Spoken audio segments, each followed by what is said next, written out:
सतनाम जोहार सत श्री अकाल वाहेगुरु जी का खालसा वाहेगुरु जी की फतेह। आप आज के खास प्रोग्राम में हमारे साथ जुड़े सभी मेहमानों का बहुत बहुत स्वागत। सतनाम। हमारे बीच में डॉक्टर आर आई सोनवानी साहब जुड़ चुके हैं राजनांदगांव से, बहुत बहुत स्वागत है। सुरेश बंजारे साहब जुड़ चुके हैं, उनका भी बहुत बहुत स्वागत। विद्याशंकर भारद्वाज जी हमारे बीच में आ चुके हैं बिलासपुर से, उनका भी बहुत बहुत स्वागत। कुमार लहरे साहब जी जुड़ चुके हैं, उनका भी बहुत बहुत स्वागत। सतनाम। मुझे लगता है अगर आप शर्ट शर्ट नहीं पहने हैं तो शर्ट पहन लें, प्रोग्राम हमारा लाइव चल रहा है कृपया। और फिलहाल अभी तत्काल आप वीडियो को बंद करके शर्ट पहन के आए, कृपया ध्यान रखें।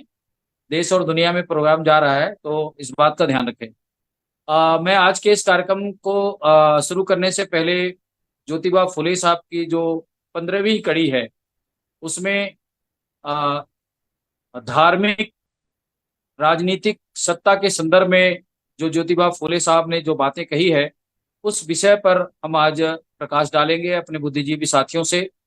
तो आर आई सोनवानी साहब से मैं आग्रह करता हूं कि हमारे बीच में चार मेहमान हैं और चार मेहमानों के लिए सभी का समय जो है शुरू में 4 मिनट 5 मिनट का समय रहता है, उसके बाद में हमारे पास टोटल 40 मिनट लगभग रहते हैं।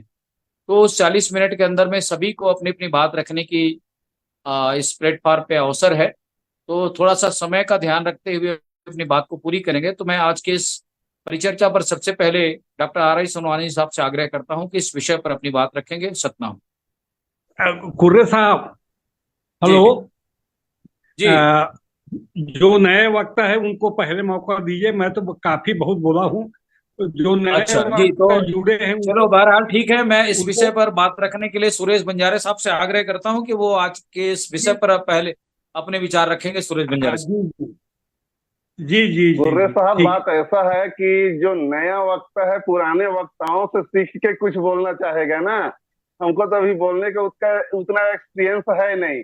तो जैसे जैसे हमारे पुराने वक्ता लोग बोलेंगे, कुछ हमारे जहन में बात बैठेगा, कुछ हम पकड़ेंगे, कुछ जानते हैं उसको मिला के फिर बीच में अपना सही ढंग से स्पीच दे सकते हैं। पहले पुराने जो माननीय वक्ताएं हैं, जो इतने दिनों से मतलब समाज को अपना वक्तव्य देते आ रहे हैं, उनसे पहले किया जाए। जी। सोनवानी साहब, आपको ही अवसर देना चाह रहे हैं हमारे साथीगण, इसलिए मैं चाहूंगा कि आप ही आज के इस विषय पर प्रारंभिक तौर पर अपनी बात रखें भूमिका के तौर पे। जी। जी जी जी ठीक है, मैं ही शुरू करता हूँ। भाई साहब माधवता चैनल के आयोजक है, संचालक है, और जितने भी आज के इस कार्यक्रम में जुड़े हैं वक्तागण, और साथ ही साथ जो जितने उपस्थित है श्रोतागण, मैं आप सबको नमन करता हूं और जय सतनाम कहता हूं। आज का जो विषय है वो है सामाजिक धार्मिक सत्ता। तो इसमें सामाजिक धार्मिक सत्ता के साथ साथ राजनीतिक सत्ता और न्यायिक सत्ता सभी को जोड़ देना चाहिए। जी ये बिल्कुल उसका बिल्कुल। आशा आशा और अर्थ एक ही है। एक ही तरफ भागता है। एक ही तरफ भागता है कि मतलब उसका डायरेक्शन एक ही जैसा है। अब यहाँ पर जो है महात्मा फुले जी का जो 15वीं कड़ी है, सामाजिक और धार्मिक सत्ता। इसमें होता क्या है, टॉपिक के अनुसार, विषय वस्तु के अनुसार कभी कभी कुछ बातें रिपीट हो जाती है। तो रिपीट हो जाती है, इसलिए हमको अपने विचार को रखने के लिए जो है कहना पड़ जाता है। अब मैं शुरू करता हूँ। सामाजिक सत्ता और धार्मिक सत्ता उच्च वर्गीय लोग भारतीय समाज में कैसे स्थापित किए। तो यहाँ पर एक दो पॉइंट पुरानी बात को रिपीट करूंगा। भारतीय समाज की संरचना दो प्रमुख जातियों से हुई। एक है आर्य और दूसरा है अनार्य। भारतीय समाज की संरचना आर्य और अनार्य दो प्रमुख जातियों से हुई। अब जब भारत में आर्यों का आर्यों के द्वारा हमला हुआ तो आर्य विजेता हुए और अनार्य जो है पराजिता हुए। और इस विजेता और पराजिता के जो अ, अ, के बाद जो समाज की संरचना हुई, तो ये जानते हैं आप इस बात को, जो विजेता होते हैं वो सिंहासन पर बैठते हैं, और जो पराजिता होता है वो आसन में बैठते हैं। आसन से मतलब नीचे बैठते हैं, और जो विजेता होते हैं वो उच्च स्थान में बैठते हैं, या अपने आप को सर्वोपरि मान के स्थापित करते हैं। वैसे ही हुआ कि आर्य विजेता हुए, अनार्य पराजिता हुए। समाज की जब संरचना हुई तो आर्य जो है निचले दर्जे में रखा गया समाज के, और जो आ, अनार्य निचले दर्जे में, और आर्य अपने आप को ऊपरी दर्जे में स्थापित किया। तत्पश्चात क्या हुआ कि जब आगे चलकर, जब आर्यों के द्वारा धर्म शास्त्रों की, या इसमें शुरुआत में धर्म शास्त्र क्या कहे, जब वेदों की रचना हुई, वे कहा गया कि वेद व्यास ने वेदों की रचना की है, और वेदों की रचना के अनुरूप जब वेदों का विधान लागू हुआ, वेदों का जो विधान के साथ तमाम प्रकार के जो उनके वेदों में जिक्र किया गया उसको समाज में लागू किया गया, तो वही जो है वैदिक धर्म के रूप में मान्य हुआ। वैदिक धर्म के रूप में ये मान्य हुआ, और उसी के अनुसार समाज का संचालन होने लगा। यहाँ पर मैं एक चीज और मैं कहना चाहूंगा कि जो पराजिता हुए अनार्य लोग, इनको आर्यों ने अपना दास माना, और इसलिए अपने वेदों में 10 युग कहा गया है, 10 युग कहा माना गया, और 10 युग ने ही अपना शत्रु भी माना गया, और इसलिए अपने शास्त्रों में इन्होंने शत्रुओं की पराजय करने के लिए, शत्रुओं के विनाश के लिए इन्होंने जो है श्लोकों और मंत्रों का उच्चारण किया है।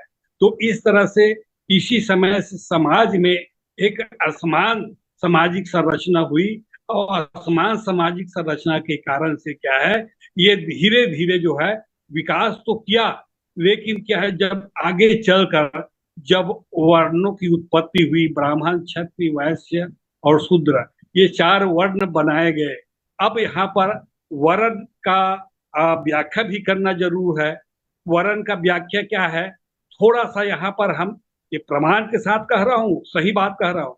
आर्य लोग थोड़ा वर्ण में गौर वर्ण के होते थे, और अनार्य लोग काले वर्ण के होते थे, तो इनको काले, 10 युग, शत्रु से संबोधित करने लगे, और समाज के निचले दर्जे में रखा गया। अब यहाँ पर एक और जो है नई बात उनके शास्त्रों में लिखा गया, कहा गया, क्या कहा गया कि ब्रह्मा के मुख से ब्राह्मण, भुजा से क्षत्रिय, नाभि से वैश्य, और पैर से शूद्रों की उत्पत्ति हुई। अब ये नए जो है कपोल कल्पित जो है जो मनगढ़ंत और कपोल कल्पित बात को है, वो लोगों में प्रचारित किया कि हम ब्राह्मण ब्रह्मा के मुख से पैदा हुए हैं, हम समाज के ऊंचे दर्जे में रहेंगे, क्षत्रिय है उसके बाद रहेगा, उसके बाद वैश्य उसके बाद रहेगा, और शूद्र है वो पैर है, और पैर से उत्पन्न हुआ, और ये समाज के सबसे निचले दर्जे में हो। अब यहाँ पर एक मैं अपना व्यक्तिगत व्यू दे रहा हूँ। यदि मान लो जाए शूद्रों को पैर मान भी गया, तो पैर ही तो पूरे शरीर के वजन को, भार को वहन करके रखता है भाई। और जब पैर ही मजबूत नहीं रहेगा तो शरीर के भार को, वजन को कैसे बर्दाश्त करेगा। जब पैर मजबूत होगा तो तभी तो पूरे शरीर का भार है, वजन है, उसको सहन करके रखेगा, क्योंकि पैर का काम है चलना। और जब तक जो पैर मजबूत नहीं रहेगा, स्वस्थ नहीं रहेगा, ताकतवर नहीं रहेगा, तो समाज के ऊपरी दर्जे के लोगों को जो है कैसे सहन करके वो आगे बढ़ाएगा। यहाँ पर एक बात, दूसरी बात यह है, समाज के जो सबसे निचले दर्जे शूद्र को जो पैर मान लिए, उसको तो आपने पंगु बना दिया, उनके सारे अधिकार को छीन लिए। आर्थिक अधिकार है, संपत्ति का अधिकार है, शिक्षा का अधिकार है, मानवता का सारे अधिकार को छीन लिए, छीन कर को उनको ऐसे पंगु बना दिया, ऐसे पंगु बना दिया कि भारतीय समाज के भार को वहन करके चलने वाला शूद्र वर्ण जो है वो जो अशक्त हो गया, रुग्ण हो गया। अशक्त और रुग्ण होने के कारण समाज का भार को सहन नहीं कर सके, और भारतीय समाज जो है अगतिशीलता, गतिहीन होते गया और भारतीय समाज अन्य समाज के अपेक्षा धीरे धीरे वो पिछड़ते गया। एक व्यू है। दूसरी व्यू मेरा ये है कि ब्राह्मणों को जो है क्या माना गया, सर्वोच्च माना गया, सर्वोपरि माना गया, सारे अधिकार उनको दिए गए, वो अपने को गुणी और बुद्धिमान समझे, उनको शास्त्र के रचयिता माना गया और इस तरह से उन्होंने अपने जो है सर्वाधिकार को अपने हाथों में रखते हुए समाज में उच्च स्थान प्राप्त किया और इस तरह से भारतीय समाज में उनका सामाजिक सत्ता स्थापित होता गया। अब है ना, उसके बाद धीरे धीरे जब धार्मिक सत्ता भी स्थापित हुई, धार्मिक सत्ता स्थापित हुई है, वो धर्म ग्रंथ के रचयिता माने गए, अपने आप को धर्म ग्रंथ के रचयिता माने गए और धर्म ग्रंथों के अनुसार धार्मिक कार्यों का संचालन, सामाजिक कार्यों का संचालन होने लगा और संचालन होने के साथ साथ जो सामाजिक विधान है और धार्मिक विधान है पूरी तरह समाज में व्याप्त हो गया। अब यहाँ पर सोचने की बात है साहब जी, डॉक्टर सोनवानी साहब, मैं आपको थोड़ा सा टोकना इसलिए चाहूंगा क्योंकि भूमिका के तौर पर आपने आज के विषय टॉपिक पर आपने बात रख दी है। मैं फिर से चाहूंगा कि और भी हमारे जो 7 मेहमान हैं उनकी बातें थोड़ी आ जाए, उसके बाद में विस्तार से फिर आपकी बातें आ जाएंगी। तो मैं थोड़ा चाहूंगा कि संक्षिप्त में जी। हाँ, एक सेकेंड। मेरे कहने का मतलब है भारतीय समाज की संरचना हुई धार्मिक व्यवस्था, धर्मशास्त्रों के आधार पर स्थापित हुआ। वहीं से समाज के उच्च दर्जे में रहने वाले लोग, अपने आप को मानने वाले लोग सामाजिक और धार्मिक सत्ता को स्थापित किए और तब से जो है वो आज तक चलते जा रहे हैं। और यह धार्मिक सत्ता और सामाजिक सत्ता जो है राजनीतिक सत्ता में स्थापित हो गया है, न्यायिक क्षेत्र में स्थापित हो गया है और पूरे जो देश के हर प्रशासनिक तंत्र में, चाहे किसी भी क्षेत्र में, सभी क्षेत्रों में उनका जो है जो सार्वभौमिक सत्ता जो कहते हैं वो उनके हाथों में कायम हो गया है। मैं अपने भूमिका के रूप में इतना कहना चाहूंगा, बाकी दूसरे बहुत शुक्रिया डॉक्टर RI सोनवानी साहब, आपने काफी विस्तार से भूमिका के तौर पे आज के इस विषय पर अपनी बातें रख दी है। हमारे बीच में आज पहली बार हमारे चैनल में आए हैं कुमार लहरे साहब। बहुत बहुत स्वागत है कुमार लहरे साहब, अपनी आवाज को खोलें और आज के विषय पर आप भी समय का ध्यान रखते हुए बात रखेंगे। कम से कम 5 मिनट आपको समय है। उसके बाद हम एक बेटी को हमारे साथ में जुड़ी है, वो लॉ की पढ़ाई कर रही है, खुशी खुटे। तो मैं उनको भी चाहूंगा कि आपके बाद में कुमार लहरे जी के बाद में उनका नंबर है, फिर सुरेश बंजारे साहब को अवसर देंगे। तो कुमार लहरे साहब अपनी आवाज को म्यूट करें, अपनी आवाज को खोलें मोबाइल से, अपनी आवाज को म्यूट करें। कुमार लहरे साहब, आपकी जो मोबाइल में वॉइस है उसको क्लिक करें तो वो बंद हो जाएगा, खुल जाएगा। हाँ जी, हेलो, सुन रहे हैं सर जी? हाँ बिल्कुल, अपनी बात रखें। हाँ, आप सभी साथियों को सतनाम सर जी।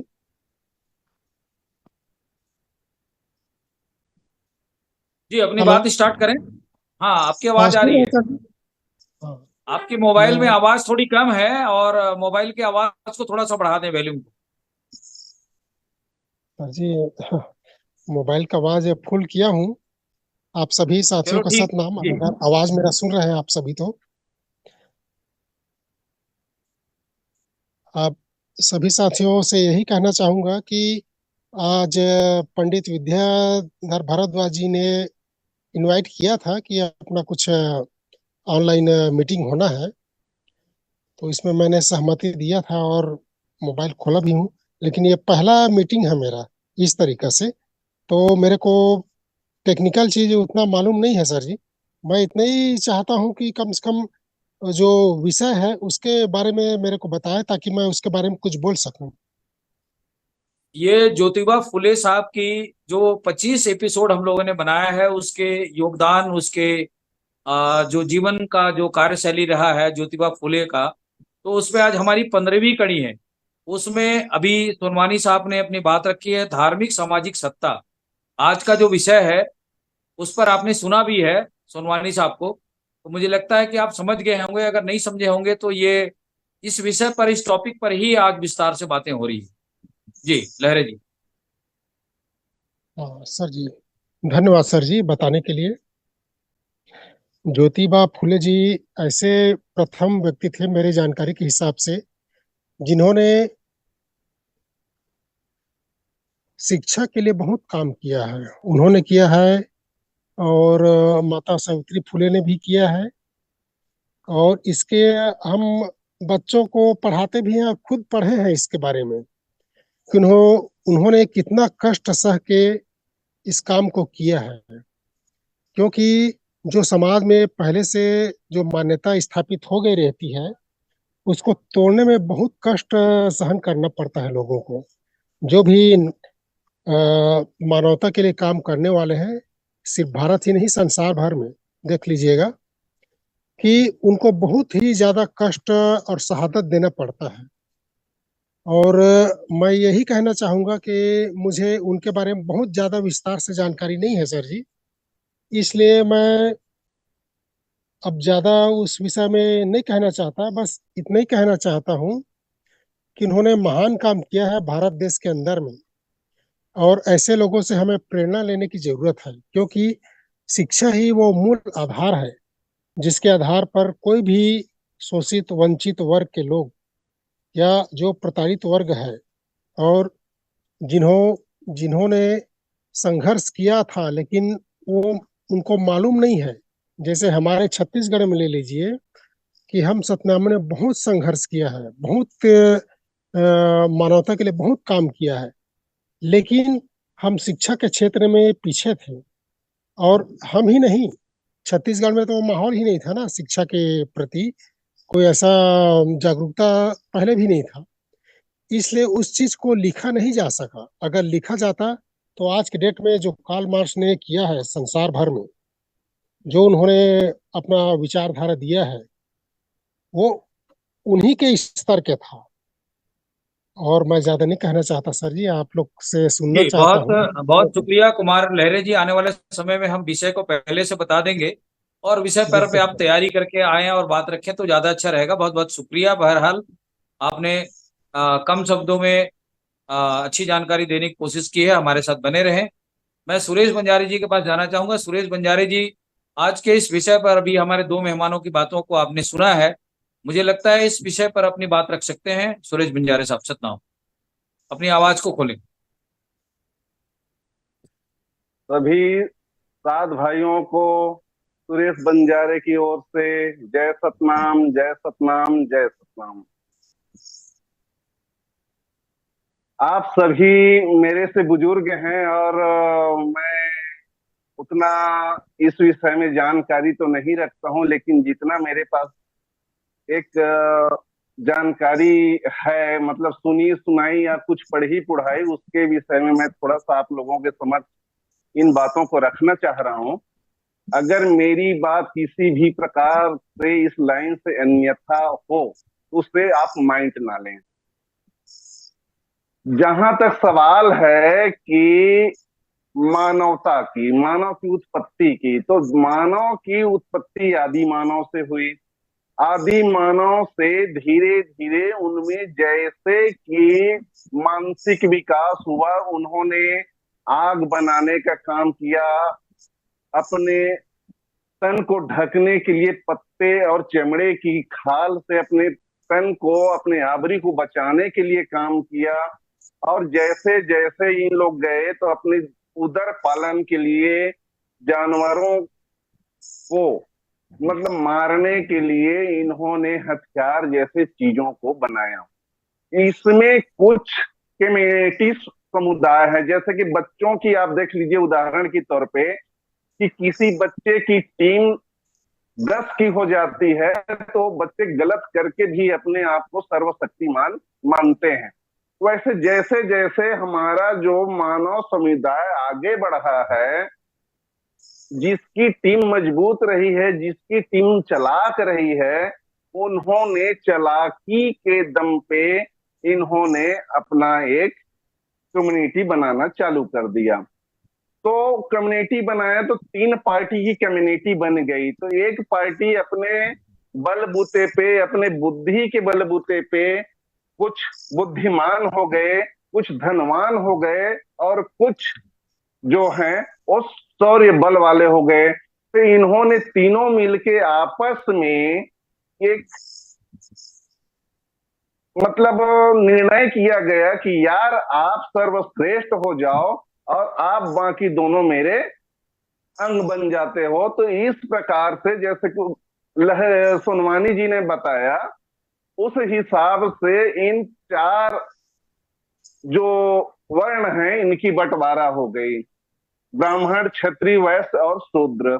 ये शूद्र जो हुए तो शूद्र के पास किसी भी प्रकार की यूनिटी नहीं थी, इनको खाने के लाले पड़ते थे और इन्होंने जूठन खाकर और उनके घर में काम करके उनकी गंदगियां साफ करके अपना उदर पालन करते थे और इनको एक नीच की दायरा में रखा गया था।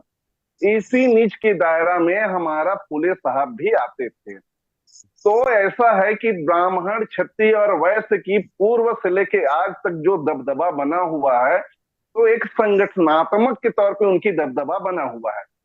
वो क्या है, उनकी जाति में जाति को बढ़ावा देने की एक बहुत बड़ी परंपरा जो आज तक चली आ रही है। तो उसके बाद फिर ब्राह्मणों ने देखा कि जितने शूद्र हैं तो शूद्र की संख्या 85% है और हम लोग गन चुन के हो गए हैं 15%। तो 15% में हमारा जो है कारोबार चलेगा कैसे, हम लोग महान बनेंगे कैसे, इन चीजों में उन्होंने, क्योंकि ताकत, धन और बुद्धि से अपने आप को सर्वश्रेष्ठ बना चुके थे और बना के बैठे हुए थे, जो आज भी कायम है। तो इन्होंने एक अपना दिमाग लगाया कि हमारी व्यवसाय अगर शूद्रों से ना हो तो हम व्यवसाय नहीं कर सकते, हम जी नहीं सकते, हम कैसे करें। तो इन्होंने कुछ छूत और कुछ अछूत बनाए।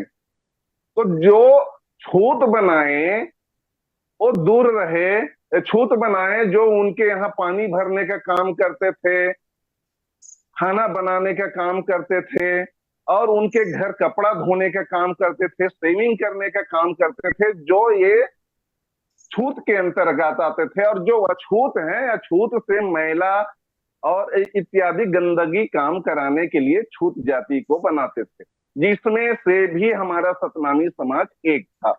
और सतनामी समाज उन्हीं जातियों के बीच अपना उस समय भी जीवन यापन किए हैं और आज भी अपना जीवन यापन इस दंश को काफी हद तक झेलते हुए आज भी कर रहे हैं।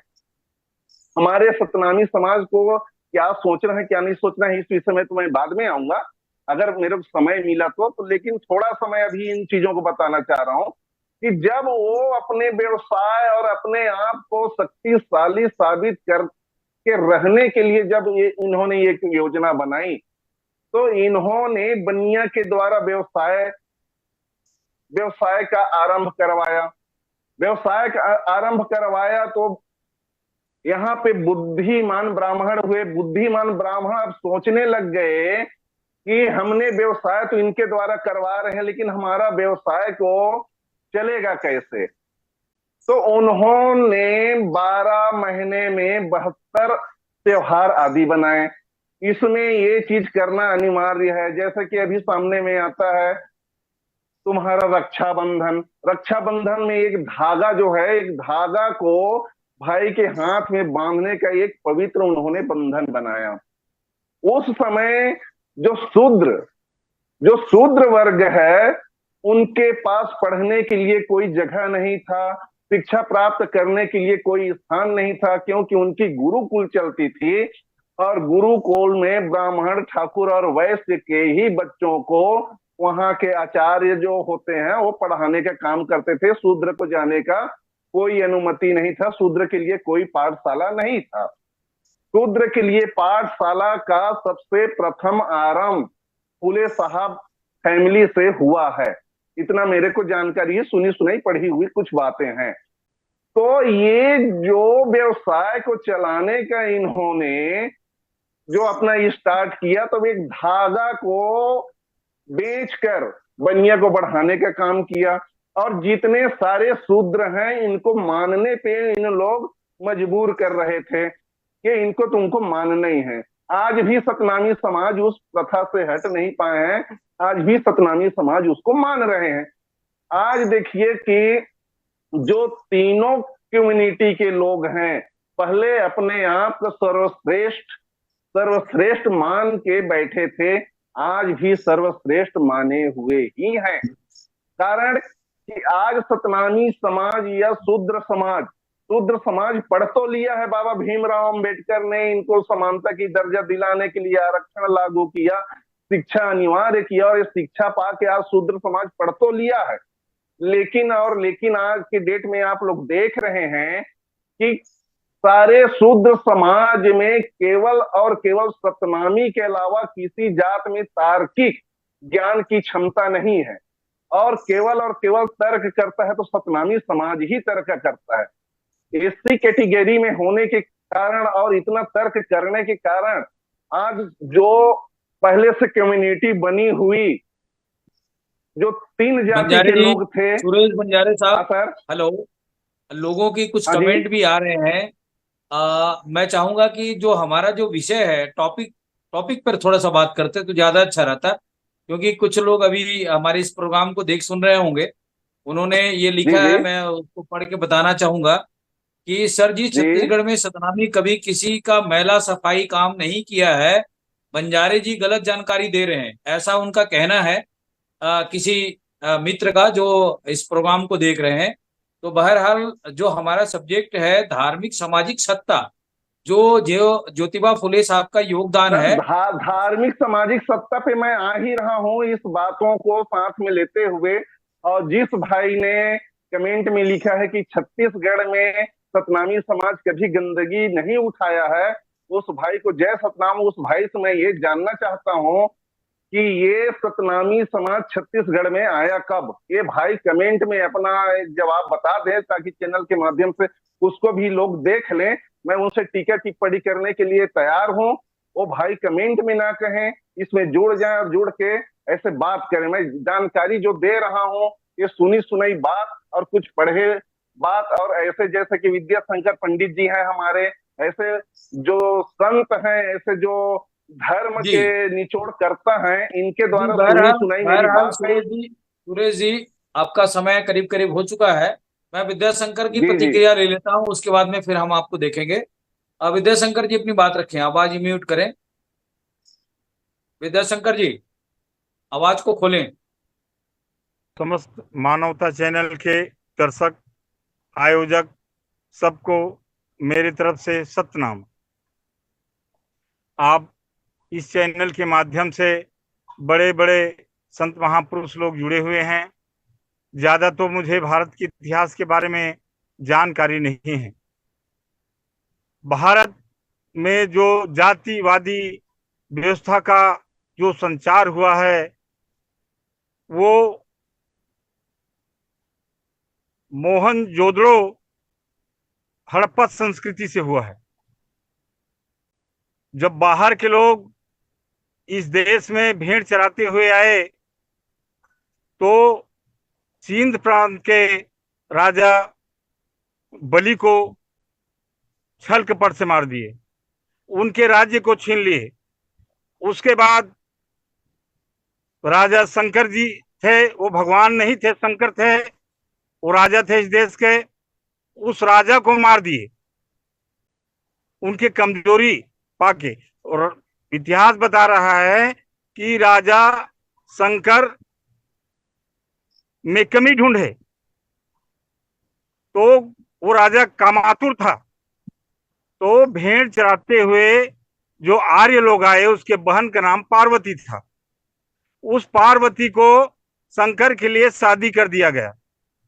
अब उसके बाद वो आर्य लोग इनको भांग धतूरा नशा पानी करा के सीधा पागल बना के कैलाश पर्वत में मिल दिए, फेंक दिए।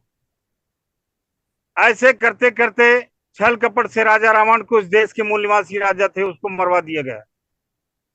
अब इनके बाद जो भी विरोध करते थे उन सबको ये आर्य लोग नष्ट कर दिए।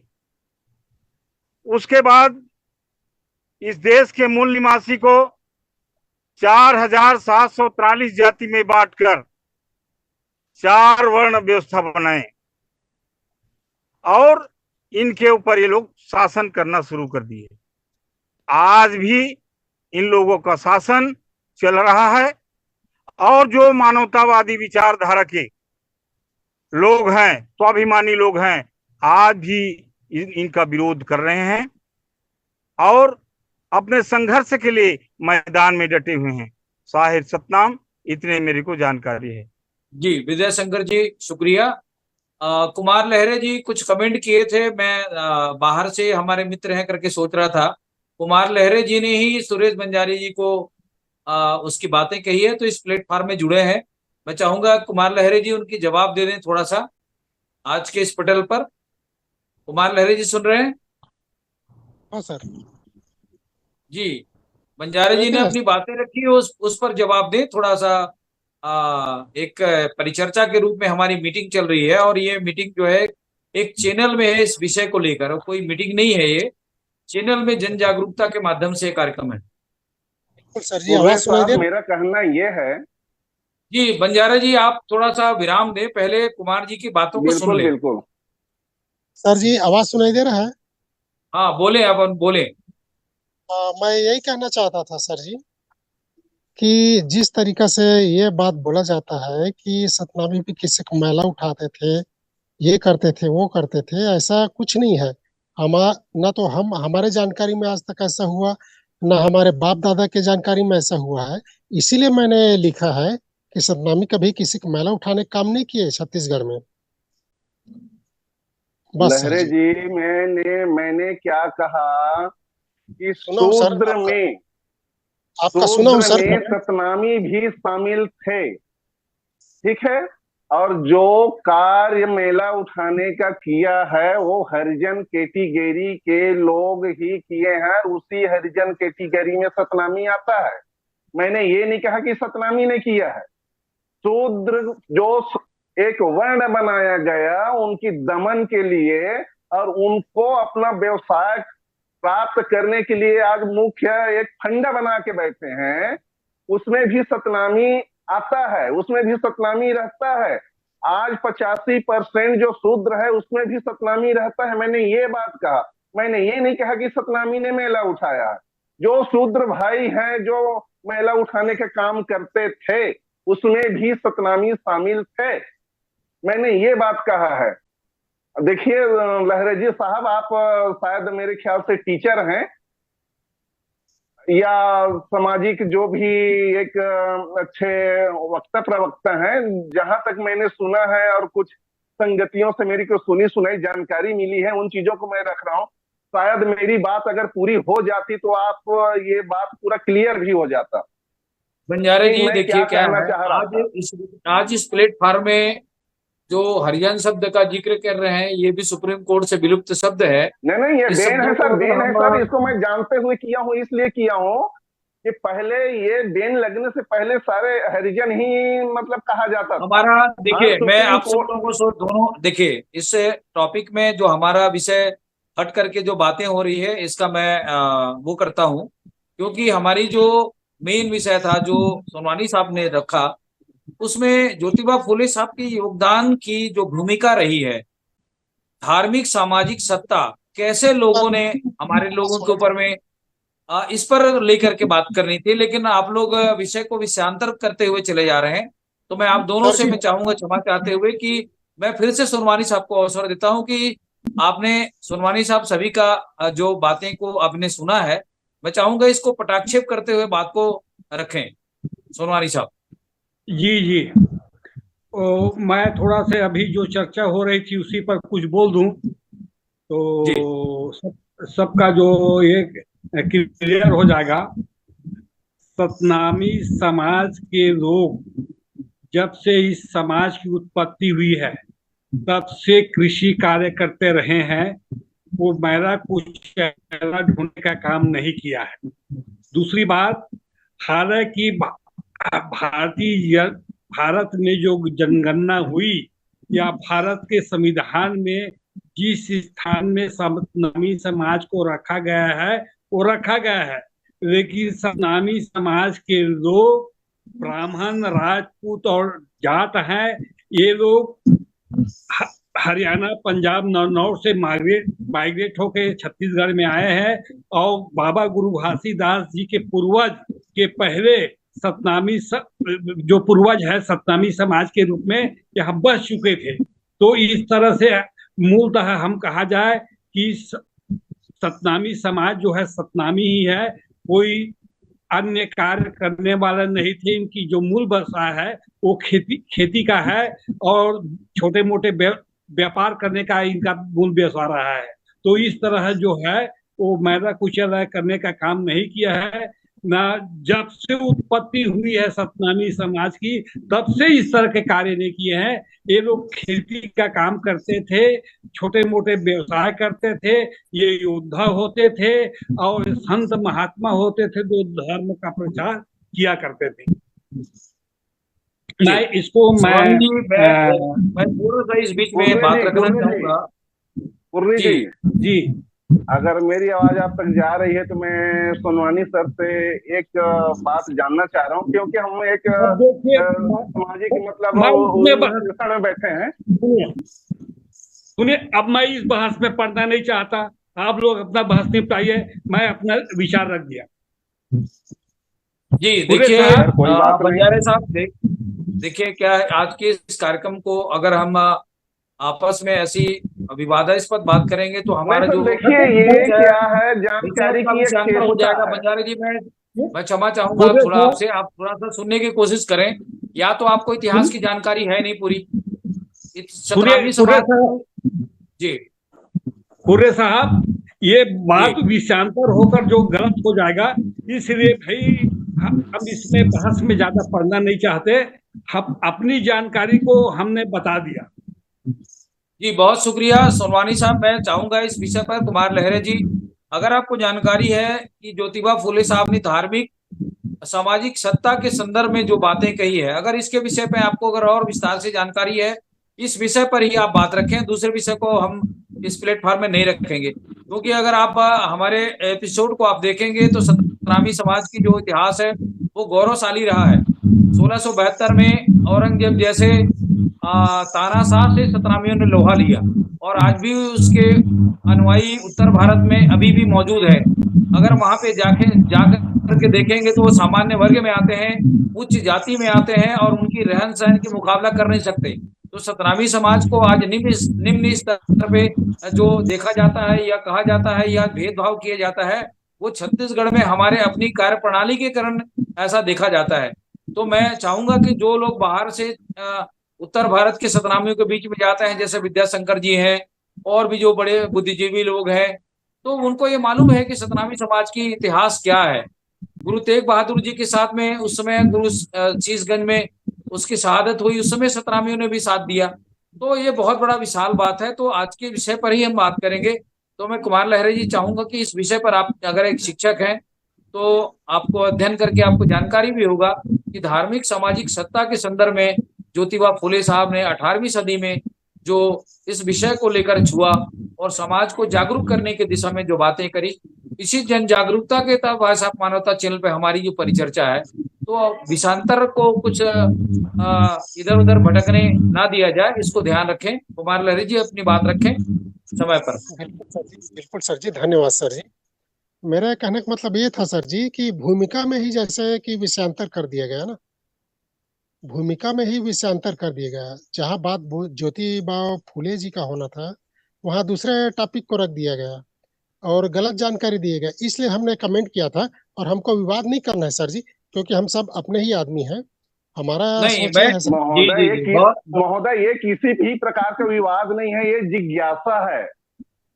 कुछ चीजों को जानने का हो सकता है मैं पूरा संपूर्ण जानकारी लेके नहीं बैठा हूं, मैं आप लोगों से सीख रहा हूं। तो अगर जब तक मैं उसमें क्वेश्चन मार्क नहीं लगाऊंगा, आप नहीं बताएंगे, मेरे को जानकारी होगा कैसे? ये जिज्ञासा है, विवाद नहीं है।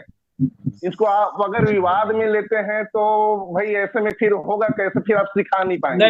नहीं बात आप बहरहाल अपनी बातों को रखने का अवसर है, इस पर अपनी बातों को सारगर्भित रूप से रख सकते हैं।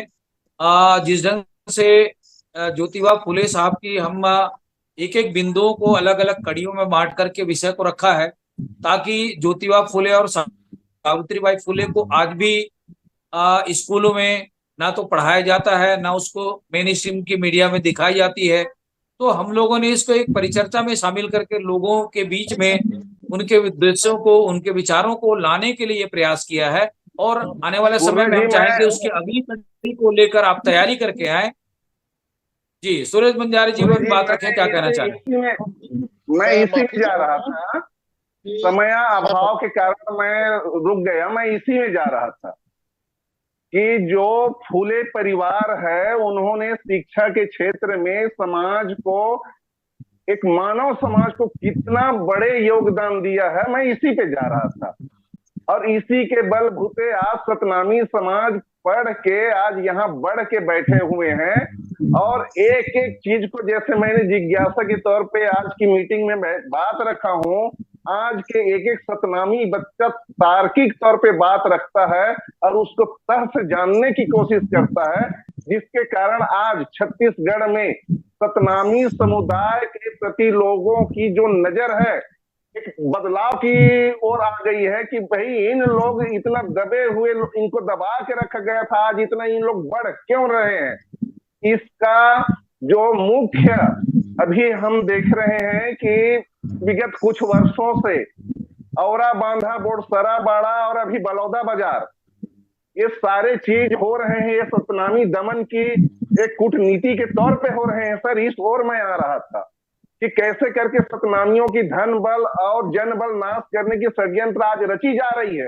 पहले शिक्षा से दूर रखा गया, आज जैसे भीमराव और जो ज्योतिबा फुले परिवार की योगदान से आज सतनामी शिक्षा को प्राप्त करके सतनामी अपने बलबूते पे इतना आगे बढ़ चुके हैं। शिक्षा के क्षेत्र में, व्यापार के शिक्षा में, रोजगार के क्षेत्र में, हर क्षेत्र में आगे बढ़ चुके हैं। तो आज इनको छल रही है और इनकी दमन के लिए सोच के इन लोग कूटनीति बना रहे हैं। मैं इस ओर आ रहा था, लेकिन समय अभाव के कारण मैं यहाँ पे विराम। बहुत शुक्रिया सुरेश बंजारे जी। हमारे पास में 2-3 मिनट है। मैं लास्ट में आज की इस परिचर्चा पर डॉक्टर साहब के पास फिर से जाऊंगा और उन्हीं से ही इसको, आज के इस कार्यक्रम को कटाक्ष करने के लिए संक्षेप में अपनी बात रखने के लिए बोलूंगा। सोनवानी साहब, अभी तमाम हमारे साथियों की बातों को आपने सुना है, भले ही थोड़ी बहुत बातें इधर उधर हो गई है, उसको संभालते हुए आज की जो मुख्य विषय है हमारा, धार्मिक, सामाजिक और एक और शब्द जोड़ देते हैं राजनीतिक सत्ता, इसको लेकर जो छत्तीसगढ़ में बहुसंख्यक सतनामी समाज है, जो अनुसूचित जाति के कैटेगरी में जो संवैधानिक रूप से जो हमें बोला जाता है, उस पर हमारे जो लोग आते हैं, तो इस पर जो हमारी धार्मिक सामाजिक सत्ता के रूप में आज भी हमारे जो अनुसूचित जाति बहुसंख्यक समाज के ऊपर में दमन के रूप में और ऐसी सत्ता के रूप में जो अभी एक साजिश के तहत हमारे लोग फंस गए हैं, क्योंकि वो न्याय मांग रहे थे, तो ये भी एक उस विषय के हिस्से में आता है। तो मैं चाहूंगा कि इसको सारांश में अपनी बात रखेंगे, संदर्भ में रखें और कार्यक्रम को समाप्त करेंगे। सोनवानी साहब जी जी, महात्मा ज्योति फुले साहब ने जो समाज और धर्म के क्षेत्र में जो सत्ता कायम था, उच्च वर्गीय लोगों को उनकी सत्ता को खिसकाने के लिए या उनकी सत्ता को खत्म करने के लिए उन्होंने प्रयास किया, सामाजिक जागृति के द्वारा, शैक्षणिक जागृति के द्वारा और तरह तरह के और जो उनके सामाजिक जो कार्य है उनके माध्यम से उन्होंने कोशिश किया। आज सामाजिक, धार्मिक और राजनीतिक क्षेत्र में इतना उन्हीं लोगों का, उन्हीं ताकतवर लोगों का, उन्हीं जो है सर्वोपरि लोगों का, उच्च वर्गीय लोगों का इतना सत्ता कायम है, इतना सत्ता कायम है कि उनको समाप्त करने की जरूरत है। और इसी कारण से सामाजिक जो है क्षेत्र में देखें, धार्मिक क्षेत्र में देखें, राजनीतिक क्षेत्र में देखें, वो सत्ताधारी लोग अपनी ताकत और पावर का उपयोग करके छत्तीसगढ़ अंचल में सतनामी समाज के लोगों पर तरह तरह का जुल्म करके प्रताड़ित करने की कोशिश कर रहे हैं। जो समाज में अलग अलग जगहों में अलग प्रकार की जो घटनाएं घटी है, वो यही संकेत देता है, यही सूचना प्रदान करती है कि ये ताकतवर लोग, राजनीतिक के सत्ता में बैठे लोग, धार्मिक सत्ता में बैठे लोग, सामाजिक सत्ता में बैठे लोग, ये अपना ताकत के बल पर, अपने कूटनीति और छल प्रपंच के आधार पर ये अपने शक्ति का अख्तियार करके समाज के लोगों को प्रताड़ित कर रहे हैं। सामाजिक संस्थाओं को ये लोग क्षति पहुंचा रहे हैं। जब तक एक ताकतवर होकर इस समाज के लोग सामाजिक क्षेत्र में, धार्मिक क्षेत्र में, राजनीतिक क्षेत्र में ताकतवर होकर जब तक उनका मुकाबला करने के लिए ये लोग काबिल नहीं होंगे, तब तक हम इनके प्रताड़ना से मुक्ति नहीं पा पाएंगे। इसलिए इनके बराबरी में हमको खड़ा होना पड़ेगा, इनके बराबरी में खड़ा होना पड़ेगा। इनकी सर्वाधिकार को जो बनाया हुआ है सत्ता को, उसको खिसकाना पड़ेगा। एक उदाहरण बताऊंगा जो उसको अन्यथा नहीं देंगे, एग्जाम्पल के रूप में बता रहा हूं। जैसे चंद्रशेखर आजाद जो है संसद में पहुंचकर अपने आवाज को मुखरित करते हुए संसद में उन्होंने एक प्रकार से अपनी आवाज बुलंद किया। उसी तरह अपने समाज के जो जनप्रतिनिधि है, अपने समाज के योग्य और काबिल व्यक्ति है, उन्हें भी विधानसभाओं में, संसदों में जाकर अपने अधिकार हक की मांग करते हुए, अपनी रक्षा सुरक्षा की मांग करते हुए जब तक सत्ता वालों को झुकाने का या मजबूर करने का कोशिश नहीं करेंगे, तब तक हम उनकी सामाजिक, धार्मिक और राजनीतिक सत्ता को ढीले नहीं कर सकते, कमजोर नहीं कर सकते।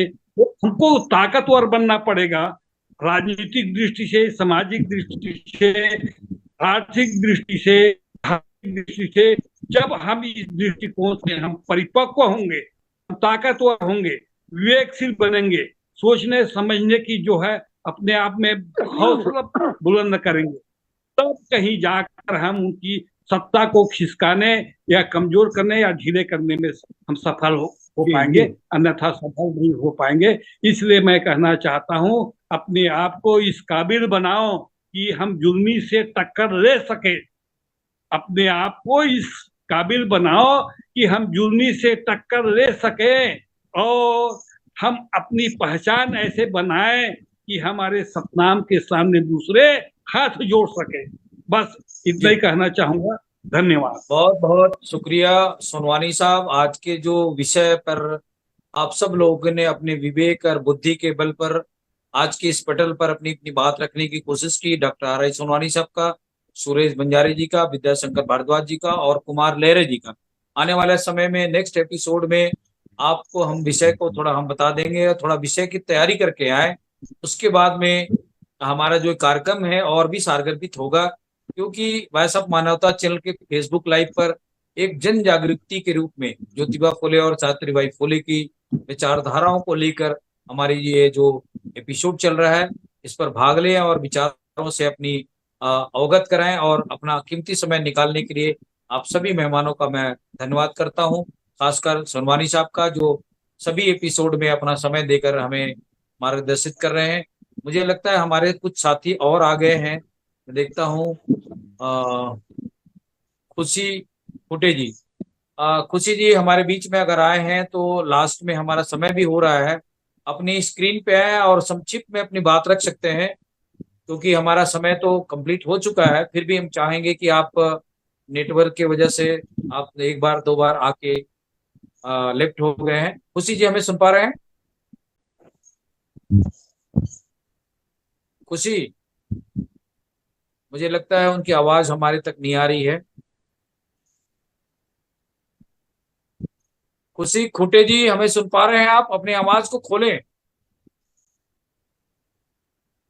मुझे लगता है उनकी आवाज नहीं है। बहरहाल आज के इस कार्यक्रम के प्रायोजक मेघराज सिंह जी का, जो अमेरिका में बैठे हैं, अभी अभी आप लोगों ने उनसे रूबरू भी हुआ है, उनका भी, और जसबीर भाटिया साहब का है। आज के इस कार्यक्रम के प्रायोजक तमाम हमारे अमेरिका में जो बैठे हमारे सिख भाई लोग हैं, उनका हम स्पेशल धन्यवाद करते हैं, क्योंकि उन्होंने हमको ऐसे अवसर प्रदान किया है, ऐसे प्लेटफॉर्म में अवसर प्रदान किया है जिसके माध्यम से हम देश और दुनिया तक अपनी बातों को पहुंचा सकते हैं।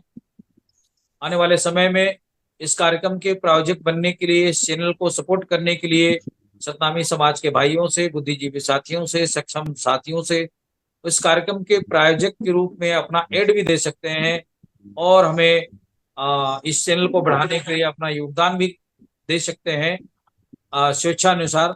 तो उनके लिए भी हम आप सब लोगों से आभारी रहेंगे और इसका भी ख्याल रखेंगे। तो मैं आप सब लोगों का धन्यवाद करते हुए सोनवानी साहब का, बंजारे जी का, विद्याशंकर का और कुमार लहरी जी का, खुशी जो हमारे साथ चर्चा नहीं कर पाई उनका भी मैं धन्यवाद करता हूं।